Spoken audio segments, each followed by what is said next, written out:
Olá, boa tarde, professora Rosária Gaspar, professora de Biologia, onde é pura alegria. Vamos falar hoje sobre circulação, né?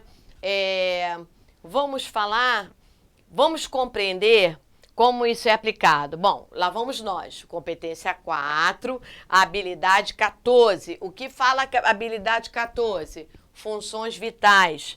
A circulação, ela é vital, relacionada ao nosso bem-estar, à nossa saúde.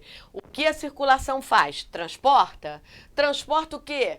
Transporta anticorpos, transporta gases respiratórios, transporta excretas, transporta matéria nutritiva, transporta hormônios. Então, a circulação, ela é fundamental. O sistema cardiovascular, o sistema circulatório, é um sistema que ele vai trabalhar associado ao aparelho digestório, associado ao aparelho respiratório, associado ao aparelho excretor, né? Associado ao sistema endócrino. Então, quando você fala circulação, você envolve o bem-estar. Então, você envolve uma diversas, digamos assim, funções associadas a outras estruturas. Então, quando você fala em sistema circulatório, você pensa logo em sangue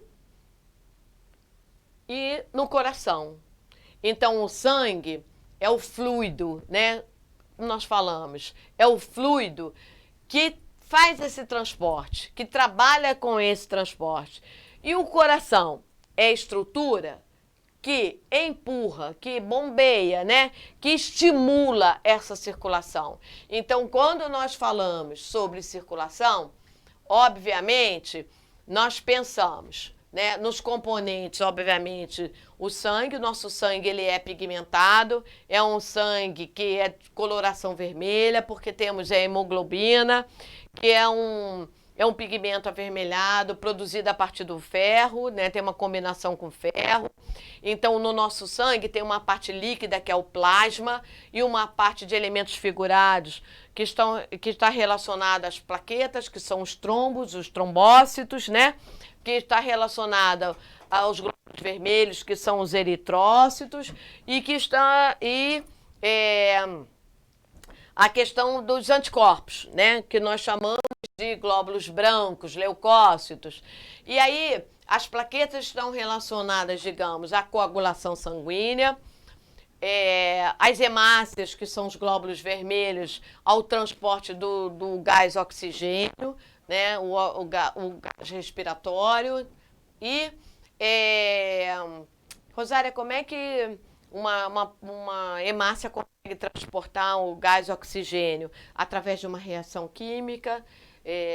Ela tem ferro, o ferro combina numa ligação iônica, né, com o oxigênio, fica associada, então faz um transporte mais efetivo, rápido às células. Esse oxigênio será usado para a produção de células, de produção de energia, né, quebrando lá, fazendo, digamos assim, participando digamos, da recepção, né? Ele é um aceptor de íons de hidrogênio para a produção ali da questão da quebra da produção do ATP. Bom, dentro das mitocôndrias. Rosária, só isso? Não. Nós temos ali os anticorpos, que trabalham na defesa imunológica. Então, para falar dessa circulação e da importância dela, eu vou falar sobre o coração. Quando eu falo sobre o coração é um órgão oco e que as pessoas associam ele à emoção. Na realidade, a nossa emoção está ligada ao nosso cérebro, né? Há uma parte dele que estimula isso. Mas quando você está emocionalmente, digamos, abalado, seja positivo ou negativo, digamos assim, nós liberamos hormônios que vão estimular uma aceleração desses batimentos. Então, assim, aí você associa a uma taquicardia, ou seja, um batimento acelerado, à questão da emoção, né? Mas vamos voltar aqui para a biologia, que a gente, né? Então, vamos. O nosso coração, ele é tetracavitário. Ou seja, ele é dividido em 4 cavidades. 2 superiores, 2 inferiores. Por isso ele é tetra, 4. As 2 superiores são os átrios, ou seja, recebem o sangue. Então o sangue sempre entra no coração pela parte superior, pelo átrio. Então a entrada do sangue no coração é sempre por cima, pelos átrios. Átrio direito recebe o sangue vindo do corpo todo. É um sangue rico em gás carbônico, um sangue chamado venoso. Átrio esquerdo recebe o sangue vindo dos pulmões após a hematose. Então é um sangue chamado arterial. Esse sangue venoso e esse sangue arterial, olha só, eles vão passar da parte superior para a parte inferior. Parte de baixo do coração é chamado de ventrículos. São 2 átrios e 2 ventrículos. Não há comunicação entre o lado direito e o lado esquerdo do nosso coração.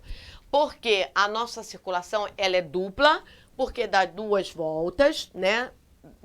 Dentro do coração, mas ela é, digamos assim, completa, não havendo mistura do sangue arterial com sangue venoso nos ventrículos. O ventrículo esquerdo, entre o átrio esquerdo e o ventrículo esquerdo, existe uma válvula chamada mitral ou bicúspide, principal válvula chamada do coração.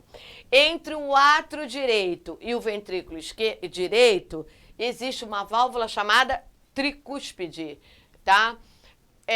Bom, essas válvulas, elas têm função de evitar o refluxo sanguíneo. Então, o sangue, quando passa da cavidade superior para a inferior, a válvula fecha. E aí o sangue não tem um retorno. Existem 2 movimentos no coração. Esse barulho que você escuta do seu coração, assim, tum, tum, tum, que você conta, inclusive, não está relacionado ao movimento do coração. Está relacionado à abertura e fechamento das suas válvulas. Então, está relacionado à passagem do sangue da parte superior para a parte inferior do coração. O seu ventrículo esquerdo é um ventrículo um pouquinho maior, onde tem umas paredes mais espessas. Por que a parede é mais espessa? A parede ela é mais espessa exatamente porque está relacionada a uma pressão maior. Do ventrículo esquerdo, né, o sangue sai para circular o corpo todo. Então, se ele vai circular o corpo todo, é óbvio que ele vai ter que ter uma maior pressão.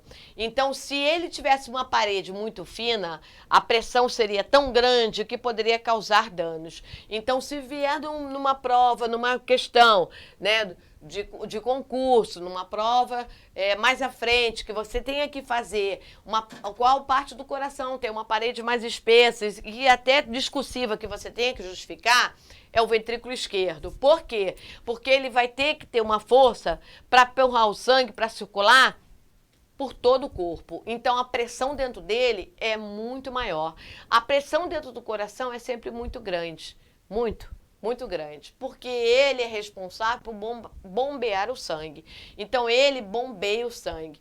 Esse coração, ele tem 2 movimentos. O sístole, que é um movimento de contração, e diástole, que é um movimento de dilatação.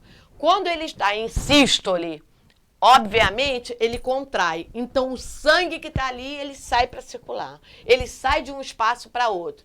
Quando ele está em diástole, ele recebe o sangue. E quando ele recebe o sangue, digamos assim, ele está mais relaxado. Bom, como ele vai desenvolver esse, digamos, movimento? Através de estímulos elétricos.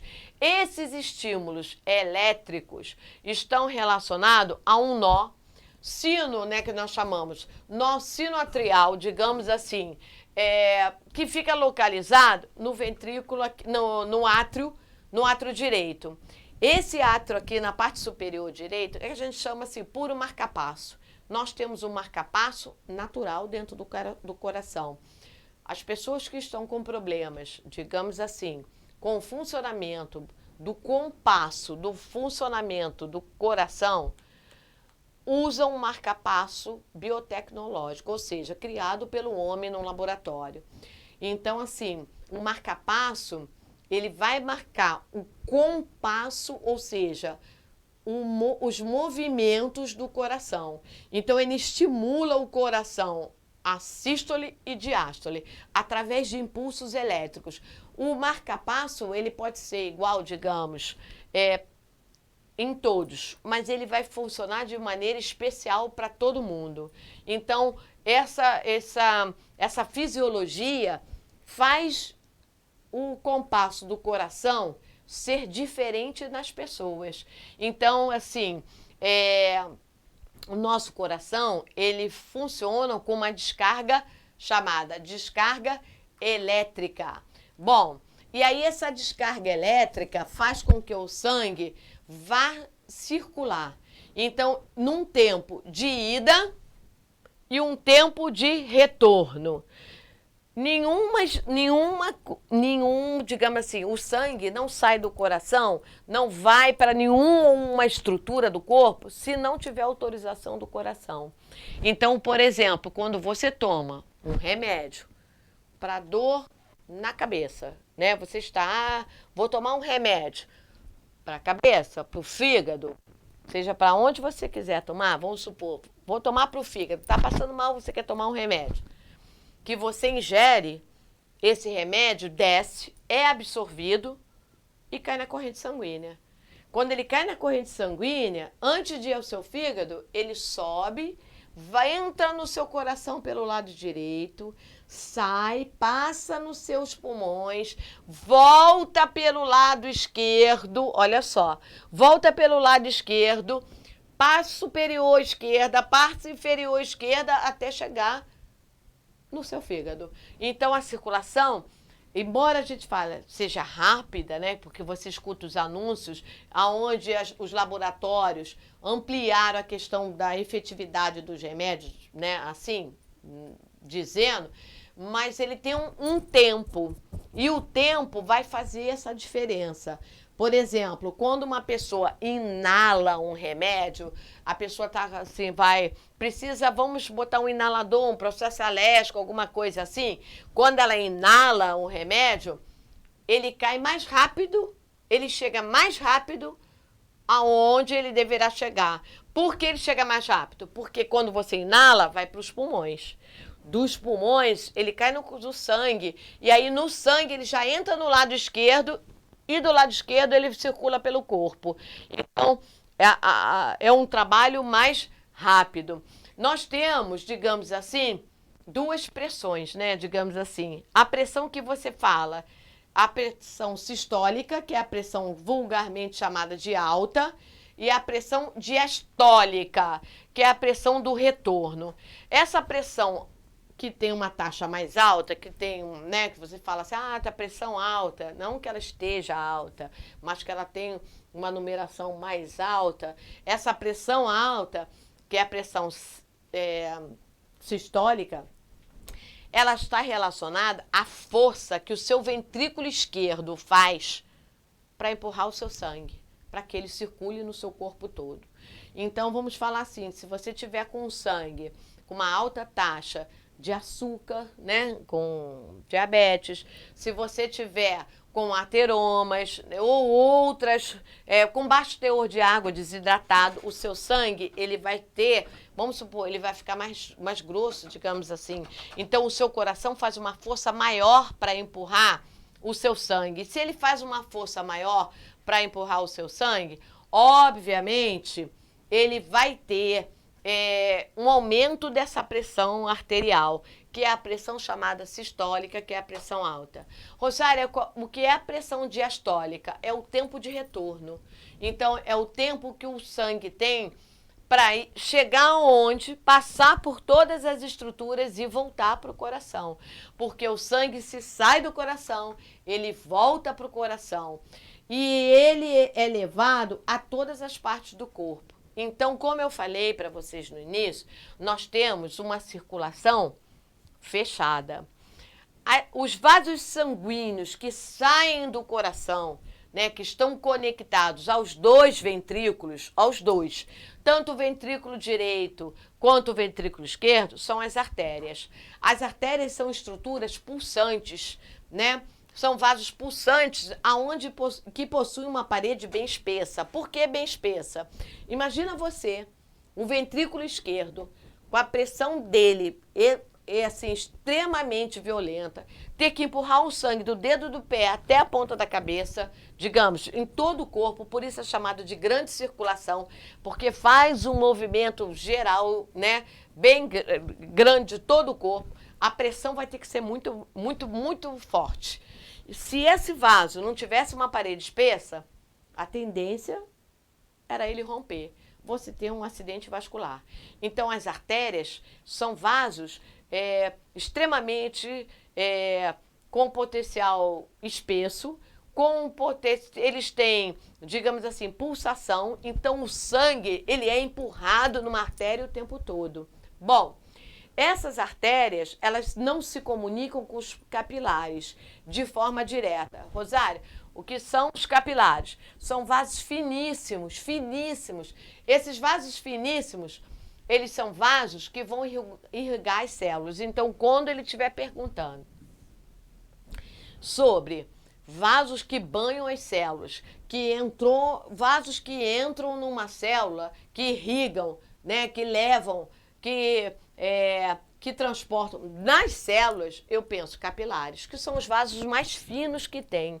Mas uma artéria, ela não se conecta diretamente a um capilar. Então, existe um vaso mediano que é chamado de arteríola. Então, as artérias, elas vão, digamos assim, bifurcando, diminuindo o seu diâmetro, diminuindo o seu diâmetro, diminuindo, até formando as arteríolas, até poderem se comunicar com os capilares. Quando esse sangue ele entra nas células, ele volta, porque o sangue é o mesmo. Então, ele tem que voltar para o coração, no movimento, porque, já diz o nome, é circulação, forma um círculo. Então, ele vem, né, um movimento contínuo. E aí, se ele saiu e ele tem que voltar, quando ele volta, ele não volta pelas artérias, ele volta pelas veias. E aí, Rosária, as veias têm uma parede tão espessa quanto as artérias? Não, não tem, não possuem. As veias apresentam pulsação? Não, não apresentam. Então, quando você vai verificar, digamos assim, que você vai fazer um exame de sangue, quando você faz um exame de sangue, que a pessoa fura, né, e retira um pouco do sangue para fazer o exame, ele a retira de uma veia e não de uma artéria. Porque se fosse de uma artéria, na hora que ela tirasse, faz por causa da pulsação. A veia, ela não tem, as veias, né, elas não possuem pulsação. Elas têm um diâmetro, né, elas são, digamos assim, largas e não possuem. Rosária, então como é que o sangue consegue voltar da perna, por exemplo, chegar de novo ao coração? Através de um caminhar fechado por válvulas. Então, dentro das veias existem válvulas. Ela encheu a parte de baixo, passa para cima. Encheu, passa para cima. E a válvula fecha. Quando a válvula fecha, ela vai, digamos assim, dificultar o retorno, o refluxo do sangue. Então, quando você fala assim, ó, estou com uma varize, né, que você vê, dilatou, essa dilatação normalmente está relacionada a uma veia e não uma artéria. Então, quando falar, as varizes são relacionadas de dilatações das veias. Por que as pernas são mais tendenciosas? São mais tendenciosas exatamente porque o sangue tende a acumular. Quanto mais alta até for a pessoa, mais dificuldade. Por isso que você escuta falar assim, descansa a perna, bota a perna para cima, para auxiliar no retorno do sangue, né? Muda de posição, não fica de perna cruzada. Por quê? Porque você dificulta a passagem do sangue. Então, isso tudo pode alterar o funcionamento da tua circulação? Pode. De um momento para outro, não, numa constância. Então, eu tenho que tomar cuidado. Se eu sou uma pessoa que trabalha o tempo todo em pé, né? O tipo de sapato que eu vou ter, que não aperte. Eu tenho que fazer uma atividade física. Por que eu faço uma atividade física? Porque a minha musculatura mais densa, vocês vejam que a musculatura mais resistente, mais com maior tônus, é uma musculatura que comprime os vasos, então auxilia nessa circulação, botando para cima. Tanto que as pessoas que têm problemas circulatórios, os médicos às vezes pedem para usar a meia de compressão, exatamente para isso, para auxiliar nessa subida do sangue. Os homens, né, devido à produção de testosterona, que é um hormônio que estimula um tônus maior da musculatura, eles são tendenciosos a terem menos problemas com relação à circulação, principalmente as varizes, do que as mulheres, tá? Por causa exatamente da questão da musculatura. Então, fazer uma atividade física melhora a minha circulação? Melhora. Então, é claro que cada caso é um caso, por isso que eu tenho que ter um acompanhamento de quem? De um cardiologista, para que ele veja e me indique o tipo de atividade física que eu devo ou possa fazer. Então, a nossa circulação, ela vai trabalhar com relação a isso. Rosária, só isso? Não. Nós temos a pequena circulação e a grande circulação. Então, são dois tipos de circulação sanguínea na questão do nosso corpo. A pequena circulação é a circulação que sai do coração, pulmões, coração. Então, olha só minha mão. Coração, pulmões, coração. Então, tá aqui, ó, pequena circulação, tudo pertinho. E o que é a grande? Coração, corpinho, ó, e coração. Então, a pressão da grande circulação é muito maior do que a pressão da pequena circulação. Nós chamamos de pressão, né, circulação. A grande circulação, a circulação, digamos, corpórea, que é a circulação que está relacionada a levar o sangue oxigenado às células. Então, ela começa sempre do ventrículo esquerdo. Então, o meu ventrículo esquerdo, aquele que tem uma parede mais espessa, que eu já falei para vocês, ele tem uma parede mais espessa e, obviamente, a pressão dele é maior. Então, a artéria que é conectada nele é a artéria aorta, que é a principal artéria do corpo. A artéria aorta vai levar o sangue oxigenado a todas as partes do corpo, todas. Conforme deixa o sangue, passa nutrientes, vai pegando, as células vão eliminando excretas, as células vão eliminando, por exemplo, o gás carbônico, que é um excreto proveniente da quebra da glicose. E aí, olha só o que acontece. Esses excretas, né, digamos assim, tudo tem que voltar ao coração. Então, quando retorna, se eu sair do ventrículo esquerdo, eu retorno pelo átrio direito. Essa é a grande circulação. O retorno é sempre feito por veias. São duas veias chamadas veias cavas. A veia cava inferior e a veia cava superior. A veia cava inferior, ela traz do tronco e dos membros, braços e pernas, o sangue rico em gás carbônico para dentro do coração. A veia cava superior, ela traz do pescoço e da cabeça o sangue, digamos, rico em gás carbônico, chamado sangue venoso, para dentro do átrio. Esse átrio direito vai finalizar a grande circulação. Então, vocês reparem, comecei do ventrículo esquerdo, terminei no átrio direito.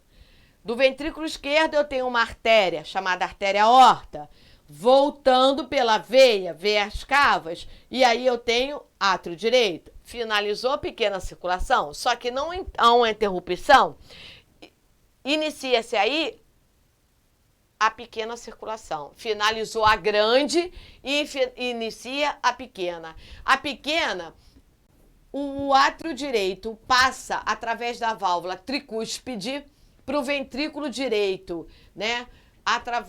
Enche o ventrículo direito. Então, o átrio direito faz sístole, esvaziando, empurrando o sangue, e o ventrículo direito, ele faz diástole. Então, recebendo sangue. Quando ele recebe o sangue, a válvula tricúspide fecha. E aí esse sangue é empurrado através da artéria chamada artéria pulmonar. Então, reparem, de um ventrículo, eu tenho sempre saindo uma artéria. A artéria do lado esquerdo, artéria aorta. A artéria do lado direito, artéria pulmonar. Essa artéria pulmonar vai levar o sangue rico em gás carbônico para os pulmões. Nos pulmões ocorre o que nós chamamos de hematose. Ocorreu a hematose, que é a troca gasosa, né, entre os pulmões, os alvéolos pulmonares e o sangue, deixa o gás carbônico, pega o gás oxigênio, volta para o coração. Se volta, eu tenho uma veia, chamada veias pulmonares, que trazem o sangue oxigenado do coração para o átrio esquerdo, finalizando a pequena circulação. Então, repare, grande circulação, ventrículo esquerdo, artéria aorta, corpo, veias cavas, átrio direito. Comecei do esquerdo, terminei do direito. Comecei por uma artéria, terminei por uma veia. Olha que interessante. Pequena circulação, ventrículo direito, artérias pulmonares, pulmões, veias pulmonares, átrio esquerdo. Comecei do direito, terminei no esquerdo. Comecei por uma artéria, terminei aqui numa veia. Então, reparem que as veias sempre entram no coração e as artérias sempre saem do coração. Então, nós temos ali o que nós chamamos de pequena e grande circulação. Entenderam ou não, queridos? Alguma pergunta? Olha, vamos lá. Outra questão que eu falo com vocês é, se vocês, o que é importante isso? Como isso é cobrado num concurso? Ele pergunta assim, por exemplo, Rosária, se for injetado uma substância, digamos, no pé, foi injetado uma substância tóxica, vamos supor, uma picada de escorpião no pé, isso cai na corrente sanguínea? Dependendo do tecido até onde foi infectado, cai. Cai na corrente sanguínea. Vai espalhar pelo corpo? Vai. Então, assim, se você fuma, por exemplo, fumou, fica aderida à questão dos alvéolos, à questão dos pulmões? Fica. Mas substâncias tóxicas caem na corrente sanguínea? Cai. São levadas a todas as células do corpo? Sim. Por quê? Através da corrente sanguínea. Então, vamos, quando você se alimenta, digamos, com um alimento rico em matéria, em conservantes químicos, em corantes, que você absorve, isso cai na corrente sanguínea? Cai. É levado a todas as partes do corpo? Sim. Então, por exemplo, as células do corpo, elas podem ser abaladas, elas podem ser agredidas, dependendo das suas escolhas. Então, saber fazer as escolhas faz com que o meu organismo vá funcionar melhor ou não. Então, as minhas escolhas, né, a minha alimentação, a minha escolha do sedentarismo, a minha escolha da minha atividade física, tudo isso vai fazer com que o meu corpo vá trabalhar mais ou vai ter uma dificuldade de funcionar. Por exemplo, olha só, anticorpos. Existem anticorpos que são anticorpos de defesa inicial, né, como, por exemplo, os macrófagos, né, o tipo de leucócitos, que ficam aí circulando no seu sangue. Tá? Eles ficam circulando. Aí você me diz, Rosária, esses anticorpos, se eles conseguem sair do vaso e irem até a célula que precisa? Consegue. Então, há uma passagem dos anticorpos pela parede, né, de AP10, que ele consegue funcionar isso, mas isso está relacionado à nossa circulação. Então, a nossa circulação, ela é importante. Algumas células que têm uma dificuldade de receberem sangue são células que poderão falir. Então, há uma necrose. Então, células, vocês, não sei se vocês já ouviram falar, que é a falta de irrigação sanguínea numa extremidade, ponta do pé, ponta da mão, da ponta do nariz, por algum fator, né? Seja ele qual for, né? O fator, são vários fatores, né, que podem proporcionar isso, pode levar ao que chamamos de necrose celular, ou seja, necrose do tecido, apodrecimento do tecido. Queridos, entenderam? Olha, se tiverem dúvidas, perguntem ao professor de vocês, né? Ou, se quiserem, coloquem depois, né, uma mensagem que eu tento responder, entre comunicação. E vamos lá, um beijão para vocês, uma excelente, tá? Até uma próxima.